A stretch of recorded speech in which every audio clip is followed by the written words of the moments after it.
Un phénomène très répandu sur les réseaux sociaux, c'est les haters. En réfléchissant bien, ces gens-là ne sont pas nés avec les réseaux sociaux. Les haters, on les connaît depuis toujours. Ils commencent dès la plus petite enfance dans les cours de récréation. J'ai toujours inculqué à mes enfants d'ignorer les haters. Si tu veux être gagnant, ignore-les, ne leur réponds pas.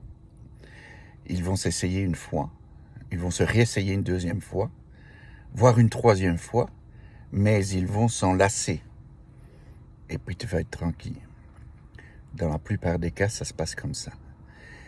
Ne réagis pas et tu seras gagnant. Si tu réagis dès la première fois, eh bien, ça va les conforter dans l'idée de continuer. Et c'est eux qui seront gagnants. Alors, c'est la même chose pour les haters sur les réseaux sociaux. J'en ai également, comme tout le monde. Mais j'ai pris le parti de ne pas répondre. Les commentaires haineux qui apparaissent sur mes réseaux sociaux, soit je les trouve too much, et à ce moment-là, je les delete, je les enlève complètement, je les efface. Ou alors, je les ignore. La deuxième solution est plus efficace, parce que justement, ignorer, ça fait mal à celui qui est l'auteur.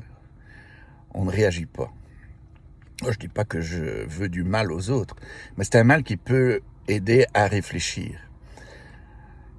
Il peut se dire, écoute, de toute façon, ce que je fais ne sert à rien, je vais arrêter. Voilà, c'est simplement ça. Je ne cherche pas à faire du mal aux autres. Alors voilà, ignorer, ne pas répondre, faire comme si de rien n'était. Je pense honnêtement que c'est la meilleure solution. Quand je vois le nombre de personnes sur les réseaux sociaux qui dépensent un temps bête, une énergie bête à réagir à ces haters, je pense qu'ils ne sont pas les gagnants.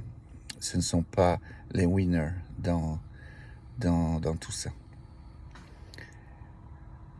Il faut dire aussi que je remarque très souvent que les personnes qui pensent avoir la vérité, qui ont réponse à tout, qui ont tout à t'apprendre et qui n'ont rien à apprendre de personne, ceux-là sont quelque part les premiers à réagir à tous ces commentaires haineux.